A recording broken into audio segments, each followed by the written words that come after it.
Hey, how's it going, ladies and gentlemen? How you doing today for this Friday, September 14th? Yeah, sure. Sounds good to me. It's good. I like it. All right. It is the 14th. How you guys doing? How's your week been? The week is officially done. It's over. Right. Now it's time to get turned up. Yeah, for the weekend. Got any plans? Doing anything? Anything crazy going on? Oh, you got some plans. Do I? I don't know. I actually don't have any. You might not. Anyways, how was your day, sir? Good day, good day. Hit the gym hard today. Ah. Look at why we got black on black here. That's how we do it. I'm not complaining. It was good today, man. It was a good day. I felt good. Got back into it after my vacay. Ah, yes. Which is Vegas. Bro, the recovery time from Vegas is about the same time you're away. Right? So if you're gone for a week, you need a week. This is true. You know what I mean? Like, that's just the way that it goes down. But I'm good. I'm good. What about you? Good. My day's been good, of course, preparing for today's show. It's a good one, ladies and gentlemen. Oh, it's a tasty one. It's a very tasty one. It's you get a little sample dish, the appetizer. I don't know. It's like a 5-course meal. Yeah. So be prepared. Anyways, if this is your first time tuning into the show, myself and Tony find interesting news articles from across the globe. And of course, we bring them to the comfort of your home or wherever you may be listening to the show. And again, we applaud you, we thank you, and love you for doing so.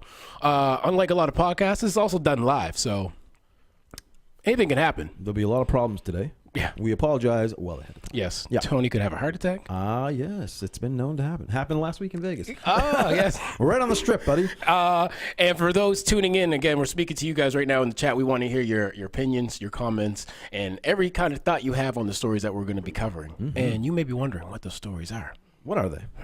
Well, my friend, Fill us in, Chief. we're going to ease into today because we have heavy and it's up and down. You're right. So we're going to smooth it in. Smooth it, baby. Smooth it in, baby. First off, Yeah. voted the #1 Mexican restaurant in America. What is it? I need to know. I love Mexican food, bro. Yeah, me too. It don't love me. I don't know who. It's hard pressed to find a person who doesn't like Mexican food. Yeah, I mean, it's always good until the aftermath. That's You know true. what I mean? We don't like the. No one talks about that often. No. We're not going to talk about it. Up next, you're going to cover a sad and interesting story where a boy who was autistic was locked in a room at a school. Yeah, it's a and he shame. was naked. Yeah, we'll fill you in on that one. A little heavy there, but something we need to talk about. Yeah. Another issue, and again, I think we still need to kind of keep talking about is Carolina Panthers owner was saying to everybody that questions the players kneeling, says that they're unpatriotic for their comments. You're going the other way now. He's kind of going the other way. He's one of the owners who's kind of in support. And he's white.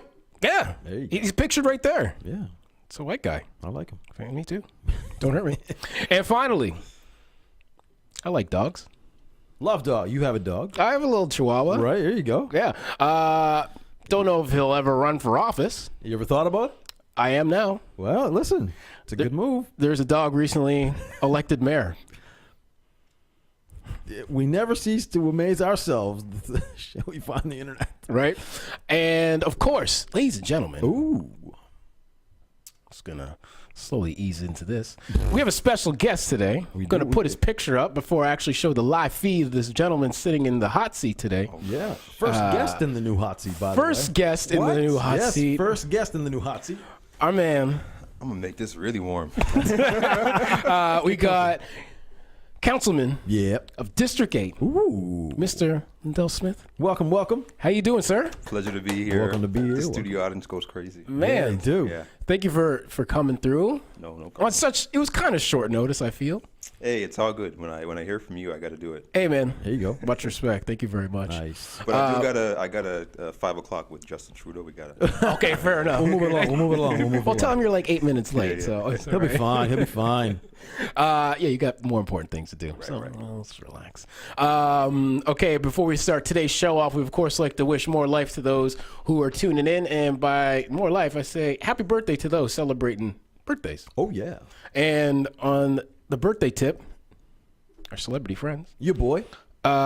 just called him yesterday. Did you? Yeah. He won't return my call. Something, I don't know what it did. Yeah, I left a message. Oh. Yeah. And then he called you back. And he called me. Wow. I left him like 5 messages. Anyways, happy birthday, Nas. Nas, 45 years old. And Jeez, 45. I know, bro. Getting up there. I don't like hearing my rap heroes get old. I know, right? It's scary. It's crazy. And finally, happy birthday to Jimmy Butler.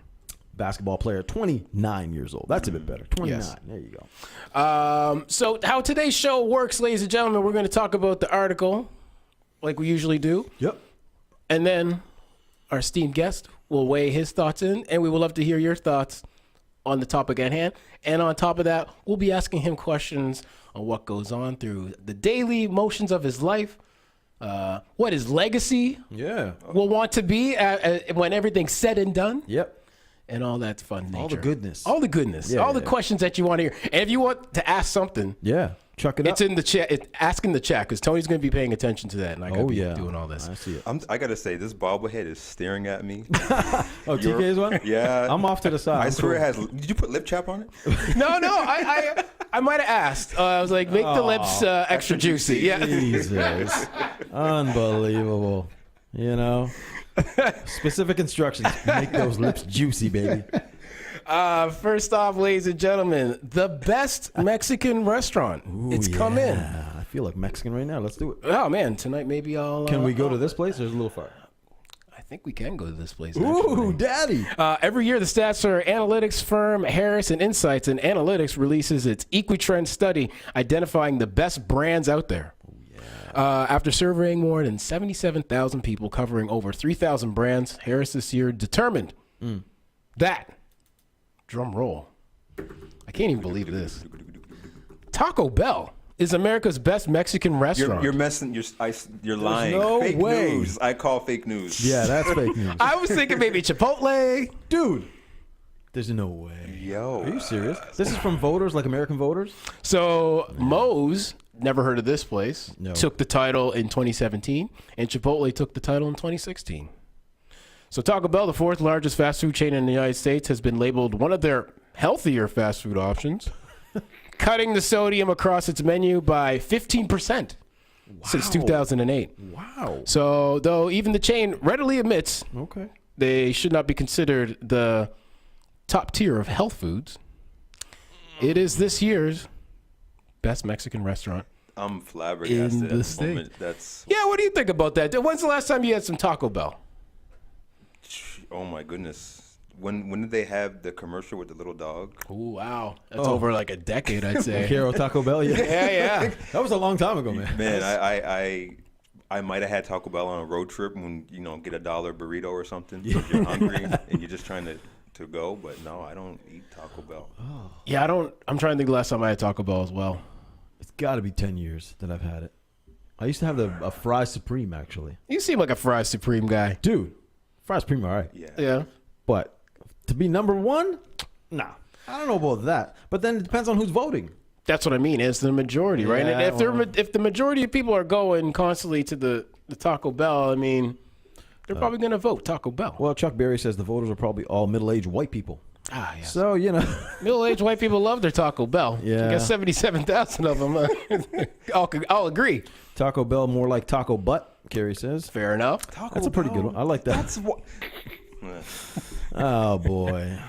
I don't even think you can get a gift card for Taco Bell. Right? Yeah, I'd return it. Can I get something else with this? So I'm going to, since we discussed our first article briefly, it was a quick one, in and out. Yes.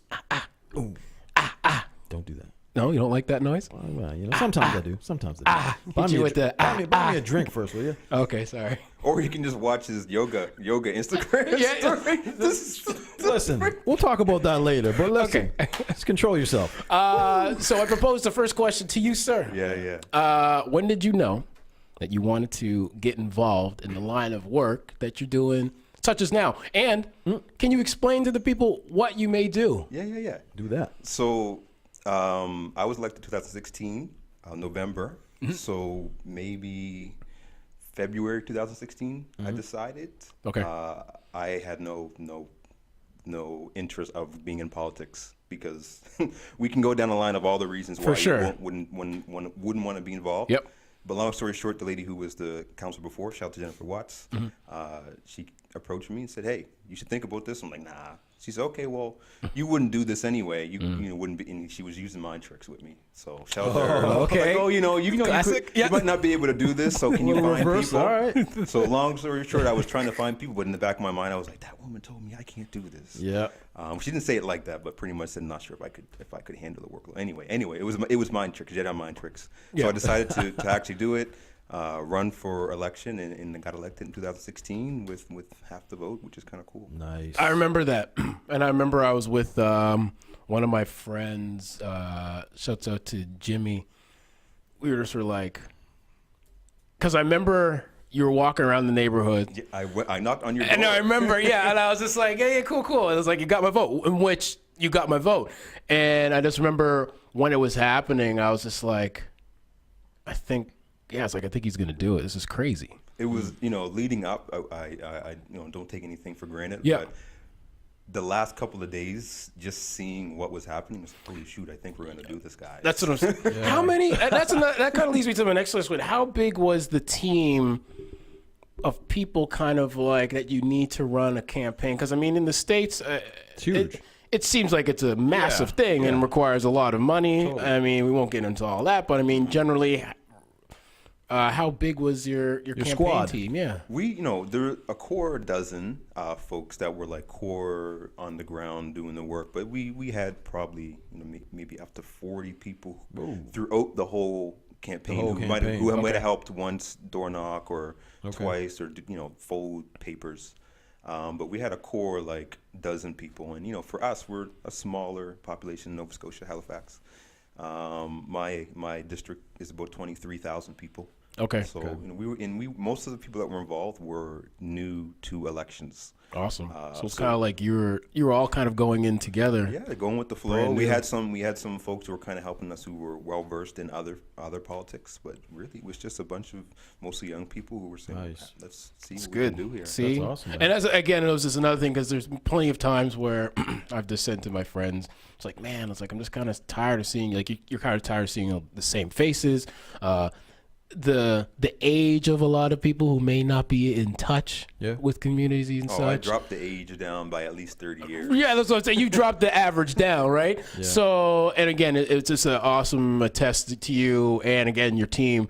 Congratulations again for you guys making it in and changing the whole scene of like politics, and this maybe you kind of potentially inspired other younger people to be like, hey, I could do this. Right. And really quickly, just so people know, City Councilor, Halifax, Nova Scotia, there's 16 of us, including the mayor. Mm-hmm. Yeah. So our role is just to, kind of govern the policies around bylaws and budgets. Okay. Right. And also around our parks and streets and snow removal and, your everyday things. Right. Yeah.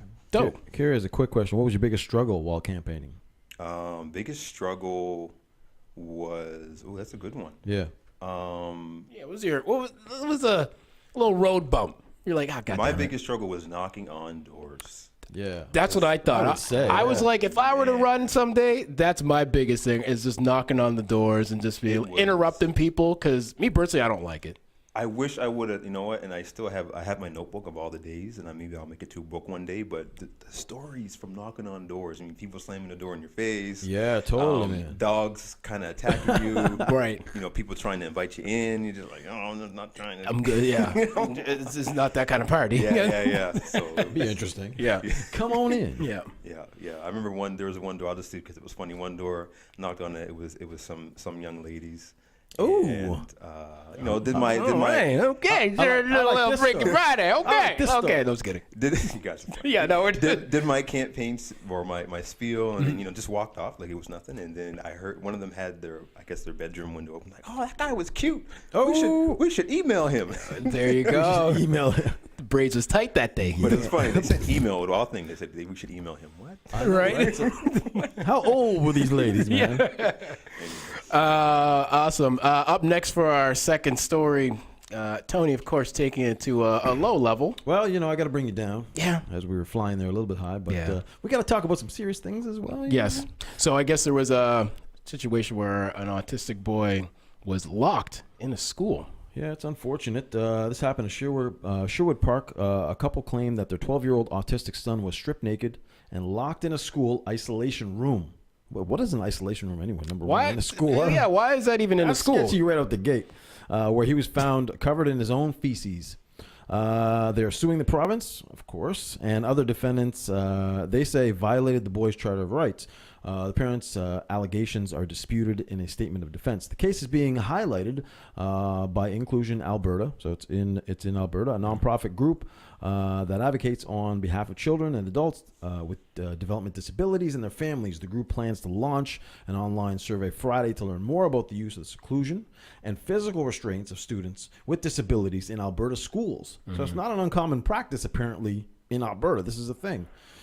Sherwood Park parents allege their nonverbal son, who has autism spectrum disorder, obsessive compulsive disorder, and severe gastrointestinal illness, was removed from his classroom at Clover Bar Junior High School in Sherwood Park on September 23rd.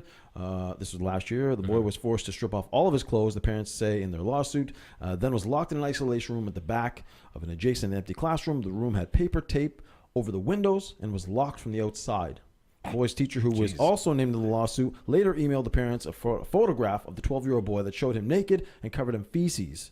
How do you? Okay, sorry. Whoa. The last statement: when the father arrived at the school about 45 minutes after receiving the email, he found the classroom empty. When the father took the paper off the isolated room window, he saw his son and heard him whimpering.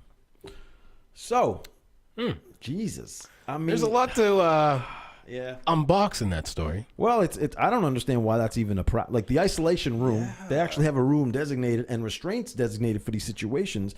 You'd figure that seems like a lack of understanding of people that have these, disabilities and that kind of thing. Like, maybe if you have that many of these situations happening, you might want to have somebody professional handling those things, not just a room with a lock and taping off the windows. Yeah, and I mean, again, this is not my scope of practice.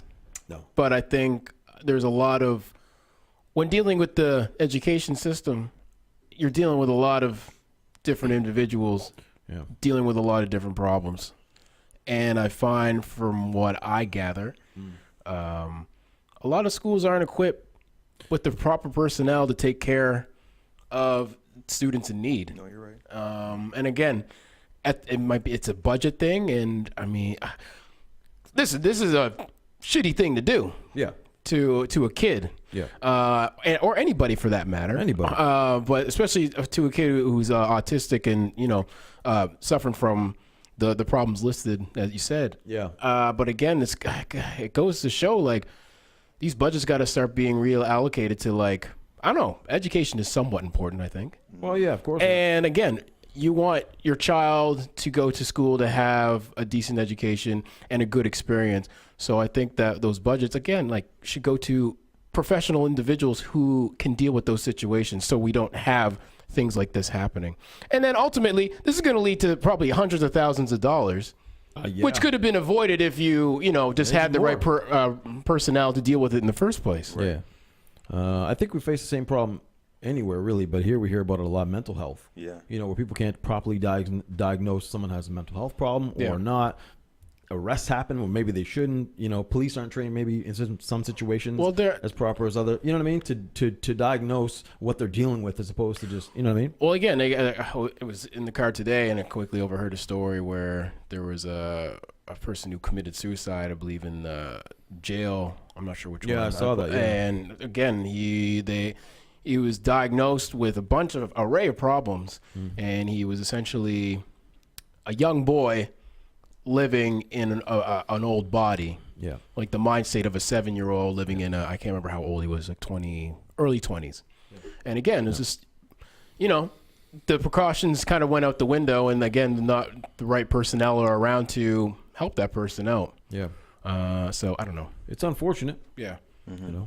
But I think they have a good lawsuit here, and I think that this school is going to pay quite a bit for these mistakes. Yeah. So, yeah. It's about that time, isn't it? No, you got to ask a question to I got a question. Our special guest here. All right. Well, I have a question actually about because you're in the north end, of course, in that district, right? And one thing I've noticed, of course, I do some real estate stuff. I've noticed a lot of development in that area, kind of creeping down, gottaging a little bit as well towards the square, of course, which I know you helped with co-founding the Centerline studio, right? So people in that area, are they concerned about this development kind of coming in their direction? Because there's been a lot of talk around, potentially this neighborhood being pushed out of there as a result of this development. Is there any fear around there from people? Are they concerned about it? What do you think about it? Do you think it's going in that direction? You know what I mean? That's always going to be a fear. I just had this conversation the other day. Yeah. And so I don't know how many years ago, maybe 10 years ago, there actually was a plan from a developer outside the city who had a plan, kind of like what they did in Toronto in what was the community they tore down and rebuilt? Rexdale? Rexdale. Okay, there we go. So kind of like that. We'll tear it down. You can come back. Quotations. And you'll have a new place. And this person came and they got ran out the community because this is not going to happen. Yeah. Right. But as you said, with all the development going around, the only thing that's really keeping it safe is the fact that it's owned by the government. Right. If the government wasn't the one who owned these, it'd be gone already for sure. It'd be gone already. Like that's prime real estate. That land is worth millions. Oh God, yeah, for sure. A little lot in the North End is worth. It's getting maybe you would know it's getting up there. Yeah, more than 100. And they're developing. There's some nice things being developed around there. So that area there is super prime land location, right? Because then they have years ago they were talking about moving it up to Bedford, right? All kinds of different. And that never happened. Plans. There's different scenarios. There was like, listen, we're not going anywhere. But you're right. If not for the government, probably this would have already happened. Yeah. So the fear is always there. It's even though it's with the province. One thing I do try to do is make sure that the government is thinking about those communities. Because I have Union Square, Mulgrave Park. Yeah. Just outside of the district is Bears, Westwood, or the pubs. Yeah. So and you can go further out in Spryfield.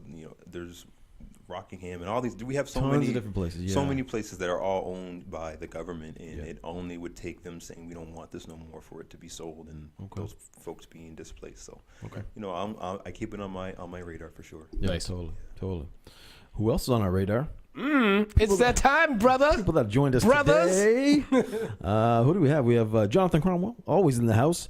Jamie Shivante Parsons, what's up? Steph Julian's in the house. Mac, Ayla K, Alyssa, Sarah. We have Josh. We have Kathy. We have Ashley. We have Chuck Berry, my man. Carrie also. Who else do we have? We have Ben, DJ Mutz. In the house. Giselle's in the house. Emma Lynn's in the house. Kim's in the house. And Colin. And I think that's it. And Jay. And Joe. Sorry. We got a full house. And Jim. And Jim. It's a full house. You're making us feel good right now. It's like a little house party. On a Friday. Yeah. Also, shameless plug. Guys, if you haven't subscribed to Talking Trends yet, I think now's the time. So it's the time. Now that we got your attention. Take a second to go over to the facebook.com. Oh, wait, we got nothing to do right now. Go ahead. It's all good. We're good. Chuck Berry says they built luxury condos next to Mulgrave Park, and those residents are still there. The square will be fine. Oh, it's very optimistic. Yeah. Do you live in one of those? Damn, sir. Oh, he's the developer. Yeah. Okay, cool. That'll be all right. Just make sure you don't come out your house at 5 o'clock. Between these hours, rounding the second half of the show, ladies and gentlemen, we're going to talk about the NFL. I mean, it kind of melds in because the NFL did start last week. Yes. And, Tony has the hard-on of a champion for the NFL. I'm a champion. Anyway, so Panthers owner David Tepper says it's dead wrong to call players unpatriotic over the protest. So Carolina Panthers owner David Tepper defended NFL players of their work in communities across the country and fired back at critics who repeatedly blasted the league, most notably Agent Orange, which is President Trump. Right? These are some of the most patriotic people and best people, he said, to CNBC. When asked about the attention given to social inequality protests during the pregame playing of the national anthem. These are great young men. So to say that they aren't patriotic makes me so aggravated and angry. It's just wrong. It's dead wrong. NFL players' protest started over, a couple of years ago with their boy, Colin Kaepernick, decision to take the knee in 2016. Of course, he spearheaded the movement that has seen other players get involved in pushing for criminal justice reform and creating programs that funnel resources into impoverished communities. So NFL owners passed a revised anthem policy in May which we kind of talked about on the show. Yep. That mandated players to either stand on the field, stand there, or remain in the locker unseen in the darkness. But we want you to play and make us rich. Remember? Anyways, after the blowback from the NFL Players Association, however, the policy has been put on hold. So that's another thing with this whole kneeling situation. Here we go. People are quick to point the finger and judge. Be like, Point at me for? I'm just saying, man, Tony, look at Tony kneeling. You said judge, and then you were like, Look judge. at Mr. Smith kneeling. I'm not. But they never go behind what the player has potentially done for a community. Right.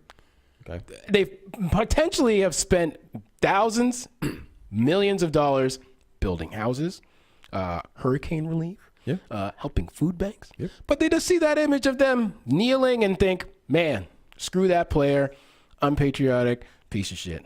Burn the Nikes. Time to burn some Nikes, y'all. Burn them Nikes. But that player could be responsible for, I'm not saying all players have done community work. I don't know. I don't know the stat. No, we don't know. But a lot of these associations, NBA, NFL, NHL, LeBron James building a damn school. They've championed, I remember, like NBA especially is really good at showing the community work of what players do. I remember back in like when I was watching like the playoffs like years ago during the commercial breaks, it would show like the Spurs going to this community and like helping build houses for whatever foundation. And again, it's just like it's sad when people just see the sensationalized story of just the person with the kneel. And now you of course you see it with Colin Kaepernick, who's just kind of like done nothing but greatness since being discarded by the NFL. Okay, so here's the deal. Oh, tell me what's going on here. First of all, Jay says all coaches need to back their players like this. Not the coach's call. Here's the problem. Not a problem. Here's the point. The NFL is a privately organized organization. Yes. Right? Yes. You want to play in this organization, there are going to be rules and things that you're going to have to do. Is that in the contract, though? When you, if I pick you up for yes, there towel boy. No, listen. There's something. First of all, I'll be a towel boy. There's something in there, I'm sure, for conduct that you have to follow the rules of the conduct of what they put out for players. The same thing for off the field conduct. Yeah. They get in trouble. Right. Any off the field. They're not smoking weed and do a blow off of asses on the field, Tony. Listen. The point I would tune into that. The point is you're in a private organization, and whether you like it or not, right, you're an athlete and you play a sport for money. Yeah. Listen. Here's my thing. That's a dream job, number one. Okay, job. Boom. There you go. It's a job. Yeah. And as a job, you have responsibilities, right?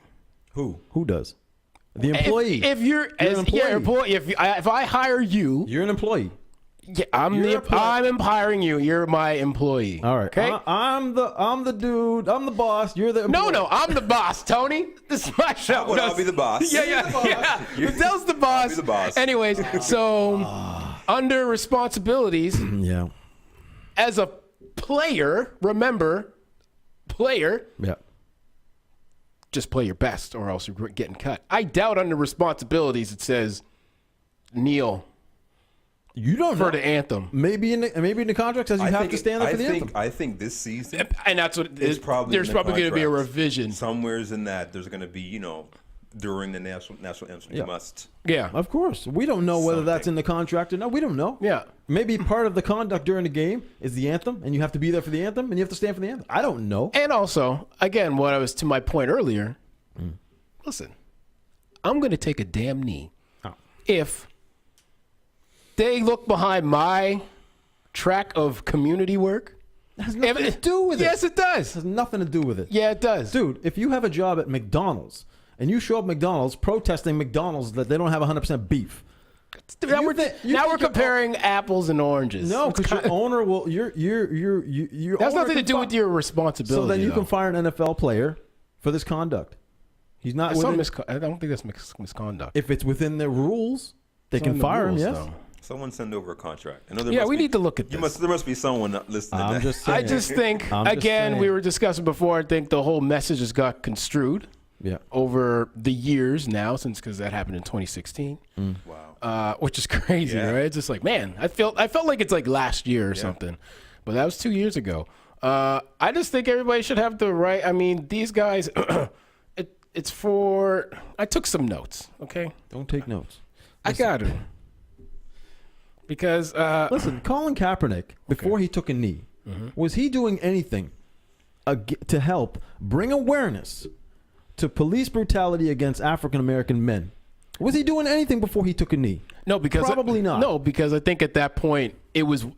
At that point, Oh, no. It's been going on for how many years? I know, but I think at that point it just seemed it was almost to a ridiculous level where every week it was somebody the else, public, the public. and it became public perception, Right. and it was in your face. I'm not saying it didn't happen or whatever before, but it just got to the point, and of course the videos on top of it's the news story and the videos, of course, of the killing of innocent black men or what have you. And the only reason is because it got that attention because it was being videos were being recorded, right? Same thing happened with Rodney King. They got it on video. Yeah. As rare as that was, and how long ago was that? 20 years ago? Right.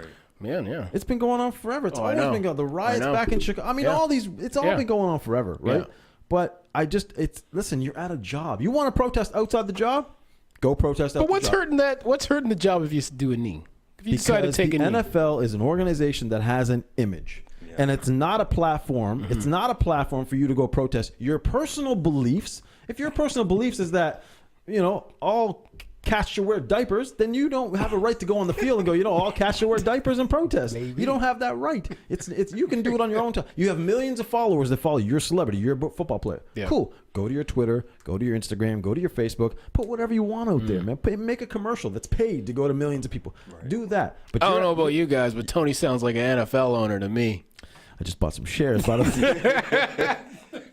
Wouldn't be surprised. Go Raiders. I don't know, man. It's just you have to see both sides of it. Sounds like an LA Clipper owner over here. No, I'm just kidding. The bottom line is NFL it's a business. Yeah. I get it. It's not a soapbox. Yeah. And the issue is real. That's a real issue. That's going on. And that's Yeah. real. Yep. But the NFL is a business. It doesn't care what you do, good deeds off the field. Yeah. It doesn't care. It cares, And I get it. it cares about its business. And maybe that's another point where they want to. Okay, Sunday, you just kind of want to forget about the world's problems or what have you. Maybe that's another argument I or don't what know, have man. you. I don't know. I don't You know. just want to sit there, get fat on a Sunday. That's what I wanna watch do. some ball. Hey, I'm not complaining. I'm just saying. It's not going to disturb me any. I'll still order Domino's.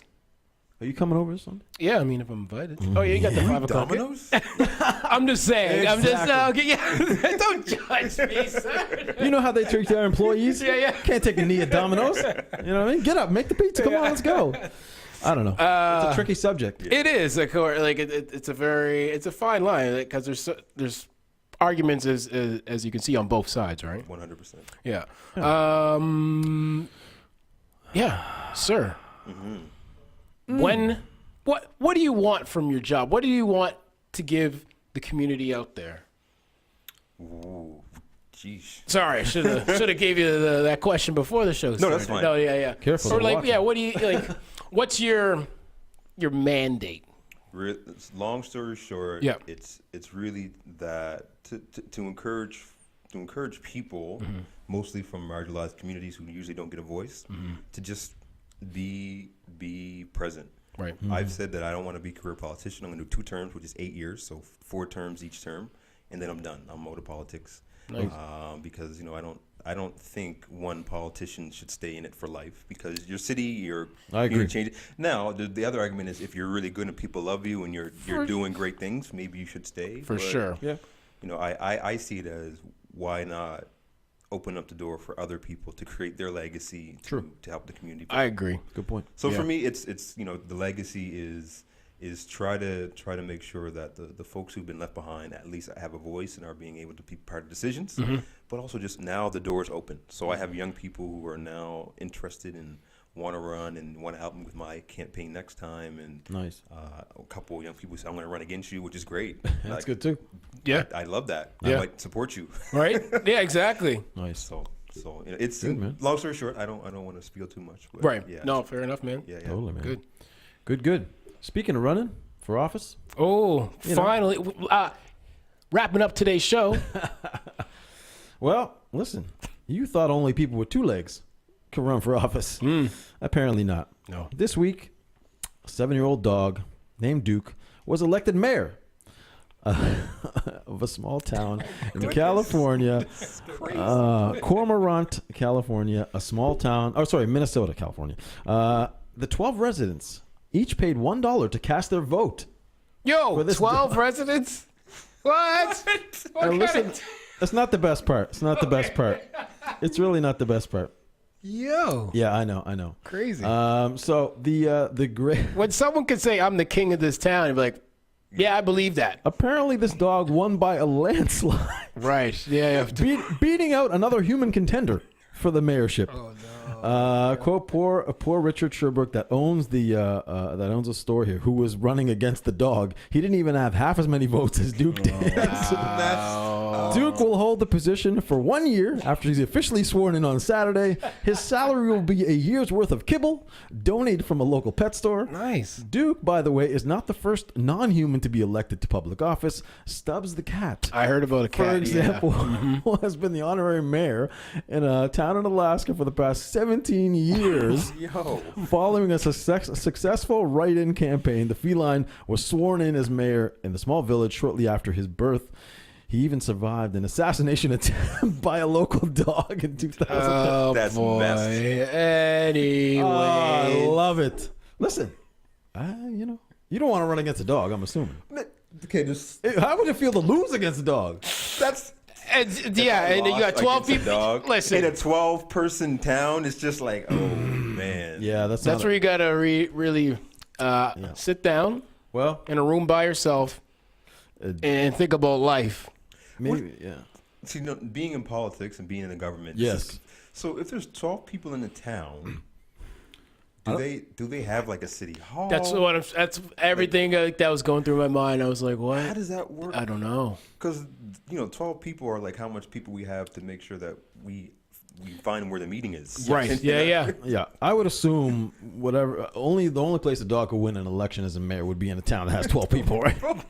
You know what I mean? Like, you got the owner. The owners are probably 2 people right there. Oh, yeah, exactly. Probably a couple of kids in. Yeah. Got half the votes right The there. poor guy who owned the store must have been some asshole. Oh, man. He voted for himself. A landslide and 12 people? Listen, shout out to that dog doing his thing. And he holds it for another year. What do you do when you want to complain about dog poop? I mean, Yeah, right? Who do you talk to? Because I know someone who probably won't listen. yeah, he's not. Yeah, don't take a knee. Yeah. Watch yourself. Yeah.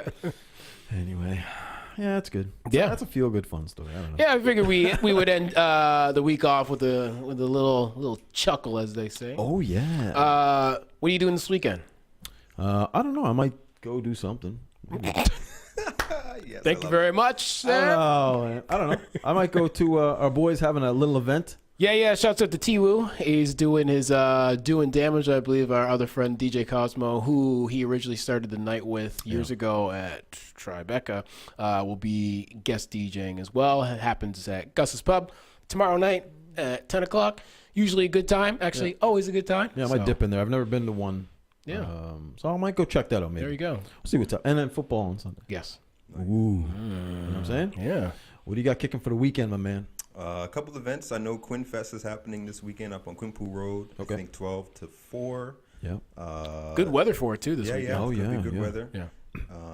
There's Dalhousie Community Day. I'm going to be speaking with some students on the weekend, hanging out with them. Cool, cool. They're going to be around the city volunteering in different organizations. Nice.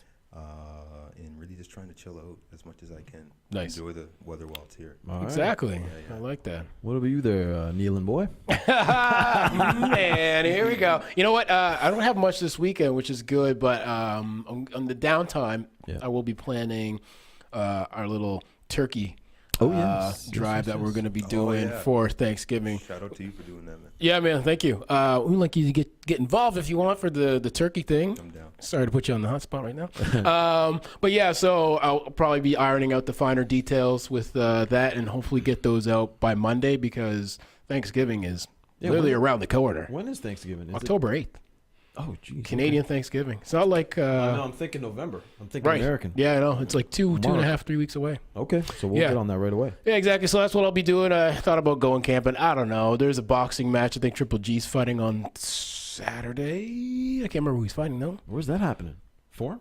No. You mean the real fight? Yeah, the real... Triple G. Yeah, goddamn. When is that? Saturday Saturday, night? I believe, yeah. So I might watch. That could be good, too. Yeah. There's a couple things. All right. But yeah. Thank you, ladies and gentlemen, for tuning in. Any parting words, my friend? No. How can people get in touch with you on the social? Yep. Easy to find. All social media, Lindell Smith HFX on all platforms except Snapchat and on the Snapchat. Mm-hmm. Stop trying to slide in my DM, people. Fair enough. You can also go on my website, LindellSmithHFX.ca. Sign up for newsletters. Keep updated with anything happening in the city.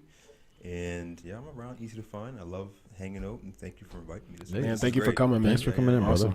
And thank you, ladies and gentlemen, for tuning in to another episode of Talking Trends. Of course, we do this Monday to Friday, 5 o'clock. We do appreciate your time and efforts whenever you can tune in.